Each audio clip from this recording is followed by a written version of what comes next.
예수 그리스도께서 오신다는 것은 여기 누가복음 2장에 이렇게 기록합니다. 큰 기쁨의 좋은 소식이다. 큰 기쁨의 좋은 소식이다. 10절입니다. 온 백성에게 미칠 큰 기쁨의 좋은 소식이다.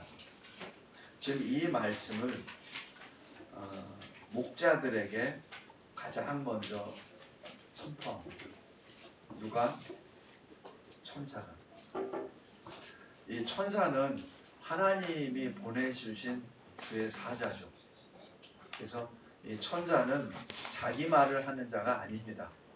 하나님의 말씀을 선포하는 자죠. 그래서 우리 이 세상에서도 대사나 옛날로 하면 사신도 자기 말을 하는 사람이 아니에요. 그 국가의 수반이, 왕이 하는 말을 하는 거죠. 그래서 만약에 그 수반이나 왕이 하는 말을 안 하고 자기 말을 하게 되면 그것은 그거로 끝입니다. 여기 천사도 마찬가지예요. 천사가 온 백성에게 미칠 큰 기쁨의 좋은 소식, 하나님이 주신 말씀입니다. 그래서 예수 그리스도께서 이 세상에 오신다는 것은 큰 기쁨의 좋은 소식인데, 이 좋은 소식은 모든 백성에게 임하는 말씀이죠. 왜냐하면 인간은 하나님께서 하나님의 형상으로 지어주셨는데, 창세기 1장 2장입니다. 그런데 교만의 죄와 또 사탄 뱀의 유혹에 빠지다 보니 죄로부터 유혹을 받아 하나님으로부터 떨어져 나가버린 존재가 됐습니다. 원래는 하나님과 늘 함께 동행하는 자였어요. 그게 우리 사람입니다. 그래서 어느 정도 동행하냐면 하나님이 말씀을 안 하셔도 하나님의 마음과 뜻을 알던 그런 존재였습니다. 그런데 하나님으로부터 떨어져 나갔죠. 죄로 말미암아. 그러다 보니 이 하나님과 정반대되는 일만 해요. 하나님이 이 일을 행하라 그러면은 이런 핑계 저런 핑계 대면서 안 합니다. 또 하나님이 이리 오라 그러면 안 가요. 피해버립니다. 그것이 죄인의 전형적인 모습입니다. 그래서 그 죄인은 스스로 구원을 할 수가 없어요. 하나님과 같이 있다가 죄가 들어오는 바람에 떨어져 나갔잖아요. 하나님께로 다시 돌아가야 원래 자기 위치인데 돌아갈 수가 없어요. 죄인이기 때문에.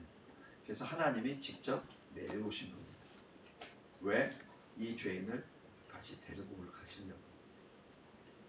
마치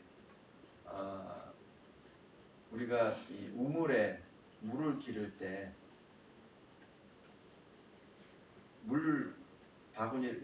그 그릇을 집에 던져서 그 다음에 끌어올려야 되잖아요. 그래 물이 올라오죠. 그죠? 그러니까 물이 스스로 올라오진 못해요. 그래서 물 그릇을 던져놓고 거기서 이 물을 받아서 끌어올려야 됩니다. 성도 여러분, 예수님이 왜 이 세상에 오셨죠? 우리를 끌어올리시려고 직접 우리에게 내려오신 겁니다.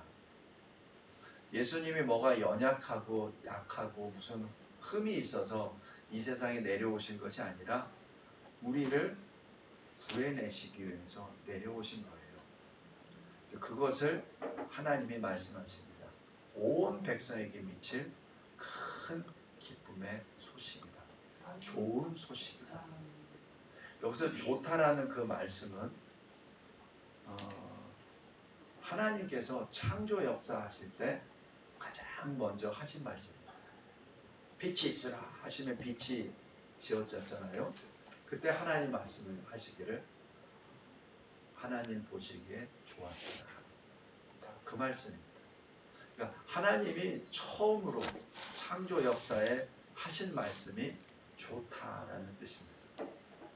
그리고 6일째 하나님께서 그 좋다라는 말을 쓰을 어떻게 표현하면 심히 좋았더라라고 창세기 1장에 기록합니다. 그러나 히브리 말에는 부사가 없어요. 그래서 그것은 우리가 의역을 한 겁니다. 그래서 하나님이 뭐라고 하시냐면 좋다, 좋다. 하나님이 그렇게 말씀하셨어요. 그냥 그만큼 한 이 6일 동안 창조하시면서 그만큼 기뻐하셨다는 얘기죠. 근데 왜 기뻐하셨을까요? 하나님의 형상을 입은 사람을 지으셨기 때문에 그렇습니다. 그러니까 하나님이 우리를 향한 그 사랑이 그만큼 강하다는 겁니다. 근데 우리가 범죄해버렸죠. 그래서 떨어져 나가버렸잖아요. 저 같아도 제가 만든 이 볼펜이 제가 싫다고 떨어져 나가잖아요. 그래서 저한테 떨어져 나가는 순간에 이 볼펜은 더 이상 기능 발휘할 수도 없고 더러워서 제가 잡을 수도 없게 됐습니다. 그러면 어떡하죠? 버려버리죠. 버려버리죠. 제가 뭐 이거 하나 못 만듭니까? 다른 것도 더 좋은 거 만들면 되는데 안 그래요?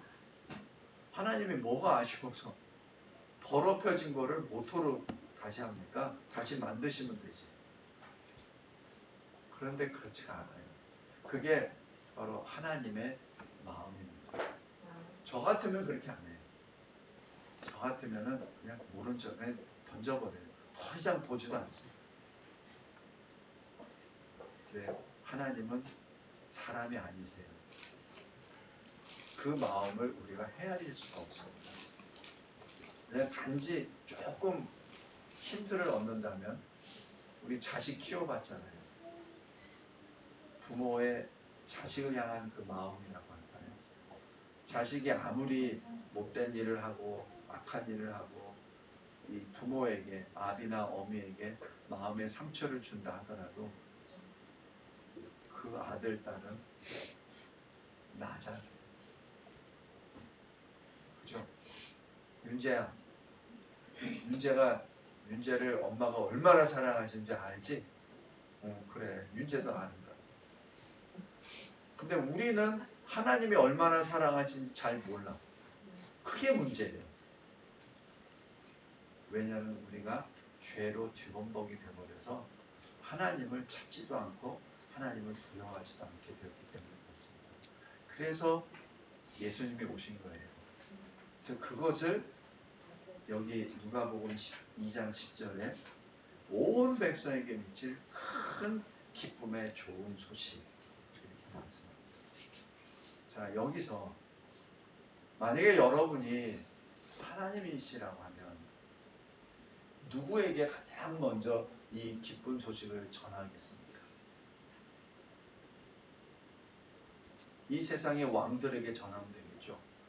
이 세상의 높은 사람들에게 탁 전하면 되겠죠. 그러면 왕들이 알아서 또 다 전할 거 아니에요. 그죠? 저는 그렇게 하겠어요. 근데 하나님은 왕에게 전하지 않습니다. 누구? 그 당시에 제일 미천한 사람, 목자들에게 전합니다. 지금은 직업에 귀천이 없으니까 목자도 괜찮죠. 그러나 당시에는 목자는 천한 직업이에요. 그래서 성전에도 못 들어갑니다. 그리고 이 목자는 양들을 지켜야 되기 때문에 일반 그 성읍에서 못 살아요. 그냥 양들과 같이 그 들에 삽니다. 그 양들의 주인은 제대로 된 성읍에서 살아요. 근데 목자들은 그 양들과 같이 삽니다. 그래서 양이 필요하잖아요.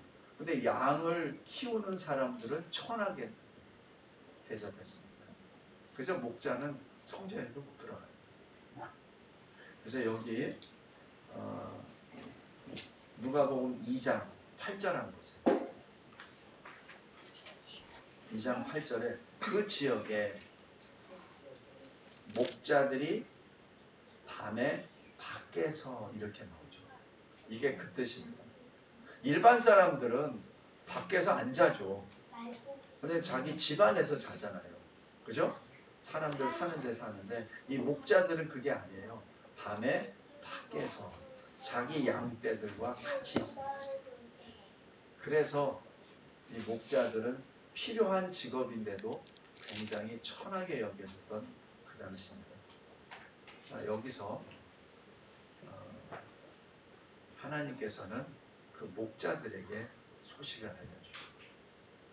그 목자들이 가장 낮은 사람, 하나님의 마음이에요. 가장 낮은 사람에게 오셔서 전파하겠습니다. 근데 여기서 굉장히 우리가 주목해야 될 것은 그 목자들의 반응입니다. 기쁜 소식 받았잖아요. 여기 15절 보세요. 이제 목자가 서로 말합니다. 이제 베들레헴으로 가서 주께서 우리에게 알리신 바 이 이루어진 일을 보자 라고 합니다. 즉시로 반응. 16절 보세요. 빨리 가서 아기를 찾아서 17절 보고 라고 말합니다. 이것이 목자들의 반응입니다. 성도 여러분, 우리가 하나님의 말씀을 받았을 때 어떻게 반응하냐가 굉장히 중요해요. 이 목자들은 가난한 자들이에요. 그리고 요즘 말로 하면 사람 취급 못 받는 사람. 근데 사람이에요. 근데 하나님이 그 목자들에게 오셨죠. 그러니까 그 목자들은 그 즉시로 행동하죠. 속으로 뭘 어떻게 지금 이 양떼들을 놔두고 가게 되면 양들은 어떻게 됩니까? 혹시 일이나 늑대가 와서 하면은 내 지금 월급 받아서 사는 게 내 다 날아가 버릴 판인데 이런 얘기 없어요. 걱정 안 합니다. 걱정 안 해요. 그냥 그 즉시로 나가버려요. 왜? 이 목자들은 하나님의 마음을 하나님의 말씀 그대로 받은 거예요. 심령이 가난한 자는 복이 있나니 그들이 천국을 가질 것이요 라는 그 말씀, 하나님을 볼 것이요 라는 그 뜻입니다. 성도 여러분, 첫 번째, 크리스마스를 맞이하여 가난한 자가 됩시다. 재물이 가난하다는 얘기가 아니라 마음이 가난한 자가 됩시다. 그래서 하나님이 주신 말씀이 있으면 즉시로 듣고 바로 행하세요. 바로. 그것이 지금 하나님이 목자를 택하신 목적 중에 하나입니다. 그리고 하나님은 목자들의 가난한 심령을 아시기 때문에 목자들에게 그 말씀을 주신 거예요. 목자들은 어떻게 하죠? 자기가 듣고 자기가 본 것을 어떻게 합니까? 여기 17절 보세요. 천사가 자기들에게 이 아기에 대하여 말한 것을 전하니라고 기록합니다. 목자가 그냥 신기한 거 막 한 게 아니에요. 목자가 천사를 통하여 받은 하나님의 말씀을 그대로 전합니다. 그러니까 18절 보세요. 듣는 자가 다 목자들이 그들에게 말한 것들을 놀랍게 여기되 이럽니다. 그러니까 듣는 사람들은 여기에 누가 들어요? 요셉도 듣고 마리아도 듣고 거기에 뭐 누군가는 있었겠죠. 근데 놀랍게 여기만 합니다. 그러나 여기 19절 보세요. 마리아는 이 모든 말을 마음에 새기어 생각한다. 그래서 마리아는 자기가 결혼하기도 전에 성령으로 잉태했을 때부터 기도하던 사람이에요. 그 기도하던 사람이라 하나님의 천사가 말씀하는 것을 그대로 또 받습니다. 하나님이 나에게 이 말씀을 확인시켜 주시는구나 라는 것을 봤기 때문에 이 마리아는 마음에 새기고 이 마리아의 증언으로 누가복음이 기록이 됩니다. 다른 복음서에는 이런 내용이 없어요. 마태, 마가, 요한복음에 없습니다. 그러나 여기에는 등장해요. 왜? 마리아의 증언입니다. 성도 여러분, 이러한 역사가 목자들에게 임합니다. 그러나 마태복음 2장에서는 동방박사들이 나타나요. 우리 성극에서도 동방박사인데, 동방박사는 동쪽에서 온 사람이에요. 그러니까 예수 그리스도를 전혀 모르고 하나님, 여호와 하나님도 모르는 사람이 그냥 자기들이 그 소식을 들은 거죠. 이 동방박사는 어떤 사람이냐면 마치 바벨론에 있었던 다니엘과 같은 사람입니다. 요즘으로 얘기하면은 별자리도 있고 수리학도 뛰어나고 굉장히 많이 배운 사람들이에요. 그리고 이 동방박사는 단순히 많이 아는 사람뿐만 아니라 권력이 굉장히 강한 사람입니다. 그래서 동쪽에서 동방박사가 와요. 그러니까 예루살렘 성으로 바로 들어가죠. 누구를 만나요? 헤롯 왕을 만나잖아요. 성도 여러분, 요즘에도 대통령 함부로 만납니까? 아무도 못 만나요. 당신도 마찬가지예요. 헤롯 왕을 누가 만나요? 그 정도 격이 되니까 만나지. 그러니까 동방박사는 그냥 낮은 계급이 아니에요. 굉장히 높은 직급에 있는 사람이고, 또 이 동방박사가 나중에 아기 예수에게 바치는 것이 황금, 모략, 유향이에요. 당시에 굉장히 비싼 겁니다. 동방박사만 간 게 아니에요. 동방박사를 호위하는 병력도 분명히 있을 겁니다. 그러니까 그 시대에 그것을 들고 들어가죠. 그러니까 헤롯 왕이 만나주죠. 성도 여러분, 두 번째, 이 소식을 받은 동방박사는 예루살렘 성에 가서 여기 없다 그러니까 거기에 유대인 서기관들과 제사장들이 미가서를 통해서 베들레헴이다라고 말을 하니까 베들레헴으로 바로 갑니다. 그런데 별이 그들을 인도합니다. 그래서 베들레헴에 들어가서 아기 예수께 경배를 드립니다. 그래서 우리 성극에 나왔던 식으로 황금, 유향, 모략을 다 바치고 떠납니다. 성도 여러분, 동방박사 이름이 지우인 연락처가 없습니다. 어떤 분의 연락처 정보를 찾고 계신가요? 아마 저기 뭐가 연결이 돼가지고 동방박사가 가는 것은 하나님이 주시는 사인에 순종해서 가는 거죠. 언약도 모르고 아무것도 모르지만 하나님의 그 사인을 받고 순종하며 나아가고 아기 예수께 경배를 드립니다. 성도 여러분, 순종하시기 바랍니다. 그리고 하나님의 말씀을 받을 때 아멘으로 받고 그리고 그 말씀대로 따라가기 바랍니다. 다음에 세 번째는 예루살렘 성에 있었던 헤롯 왕과 예루살렘에 살고 있었던 이스라엘 백성들입니다. 지금 이 소식은 이미 구약에 다 예언되어 있던 말씀이에요. 그렇다면 어떻게 되죠? 기뻐해야 되잖아요. 헤롯 왕도 혈육상으로는 반은 유대인입니다. 기뻐해야 되잖아요. 근데 헤롯 왕은 자기 왕좌가 흔들릴까봐 죽이죠. 2살 미만짜리는 다 죽여버립니다. 베들레헴 그 지경에 있던 아이들 다 죽여버립니다. 그리고 이스라엘 사람들은 어떡하죠? 이 마태복음 2장에 소동했다라고 말합니다. 소동이란 뜻은 마음이 두려워서 걱정하고 근심하고 어쩔 줄 몰라하고 왔다 갔다 하는 것이 소동입니다. 성도 여러분, 어찌하여 이스라엘 사람들은 소동하고 있었나요? 그 기쁜 소식을 듣고.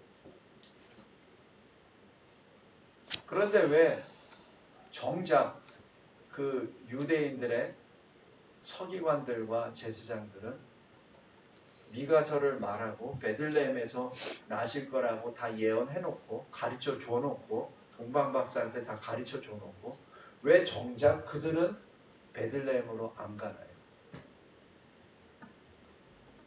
왜? 우리 성극에도 잘 보세요. 목자와 동방박사만 나타나지 이스라엘 사람들이 있나요? 이스라엘 대제사장이나 서기관들이 있나요? 없잖아요. 왜? 여기가 오늘 이 본문의 핵심입니다. 성도 여러분, 이 마지막 때 하나님의 말씀을 들었습니까?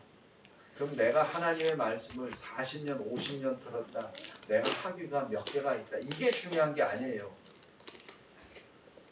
내가 지금 나에게 중요한 것은 그 말씀을 하나님 말씀으로 내가 받는 것이죠. 그리고 받아서 그것을 행하는 것이죠. 그게 중요한 것이지. 오늘 말씀입니다.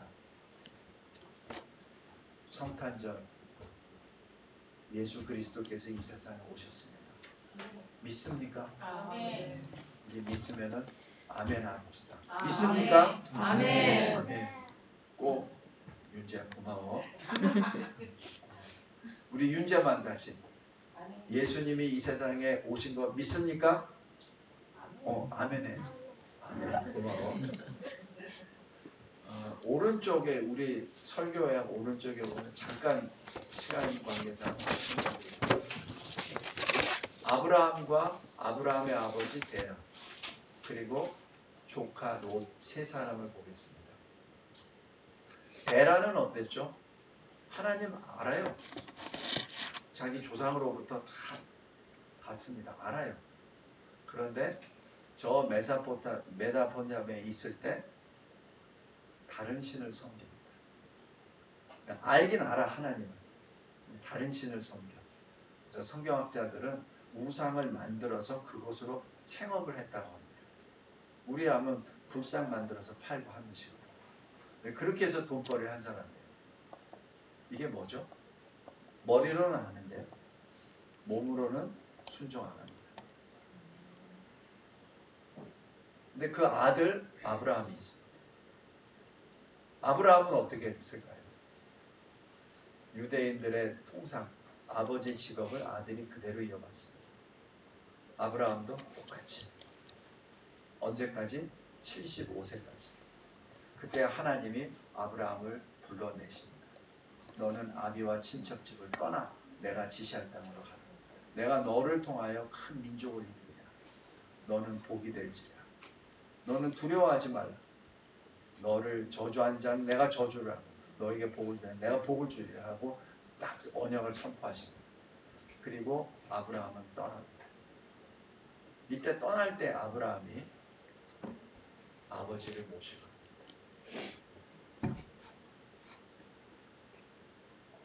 우리 창세기 한번 보세요. 창세기 11장 보세요.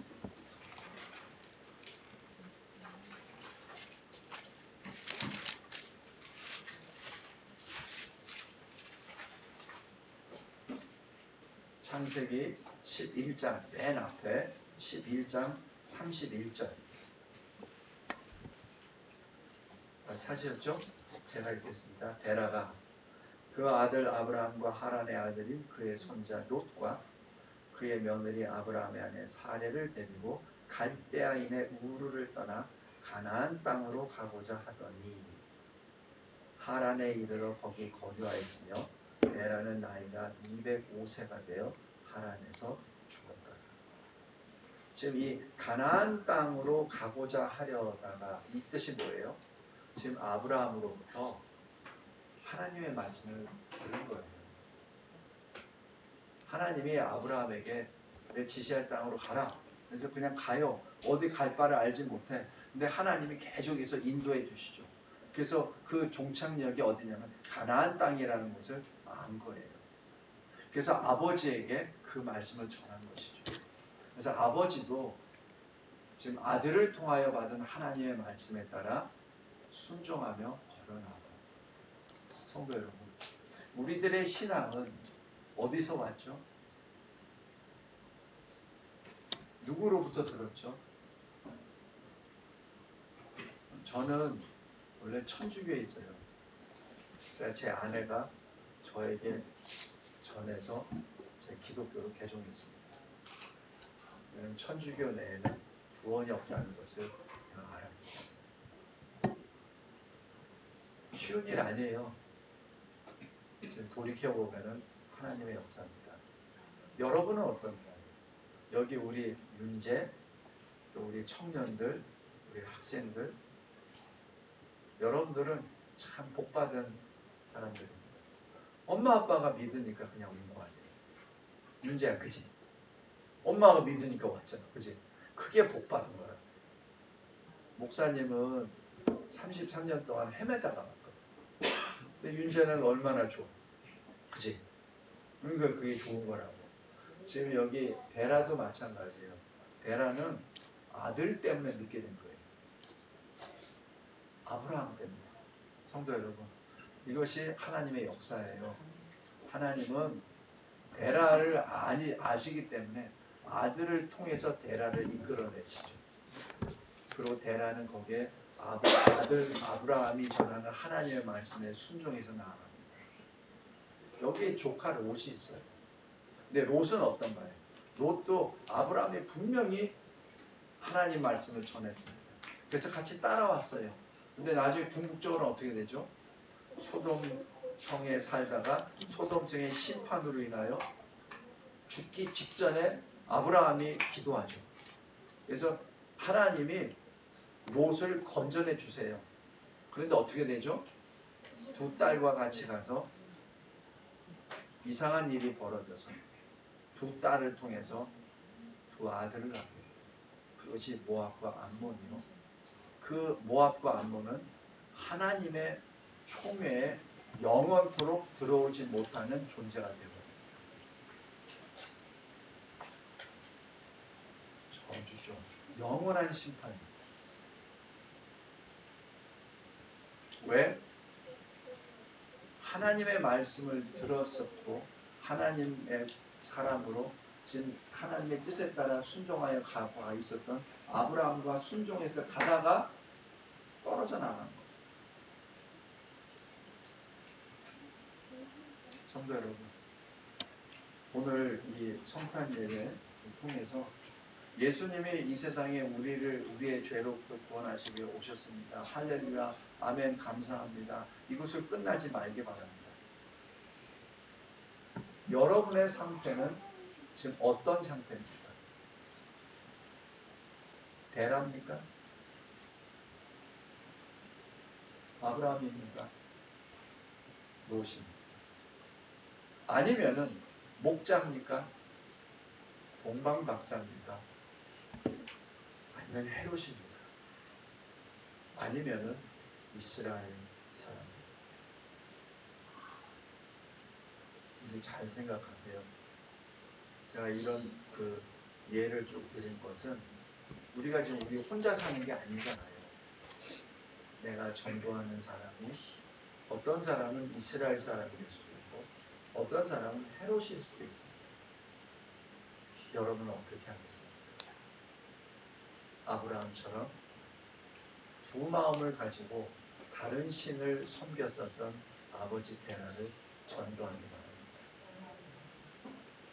그래서 아버지 데라를 이끌고 가서 하나님이 약속하신 가나안 땅을 알려주시고 그리고 같이 행하시기 바랍니다.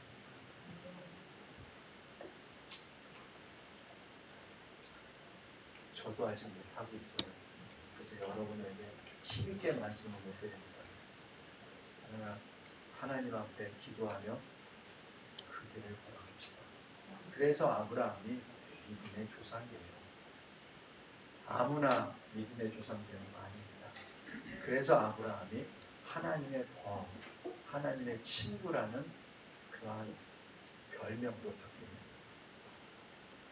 오늘 주님이 주시는 기쁜 소식, 온 백성에게 임한 큰 기쁨의 좋은 소식, 예수 그리스도께서 이 세상에 구주로 오셨습니다. 이 소식을 전하고 또 전하는 우리 모두가 되시기를 주 예수 그리스도의 이름으로 기도합니다. 감사하고 감사합니다. 하나님께서 행하셨습니다. 하나님께서 성취하셨습니다. 이 일을 선포하고 증언하는 이 모두가 되게 하옵소서. 예수 그리스도의 이름으로 기도드립니다.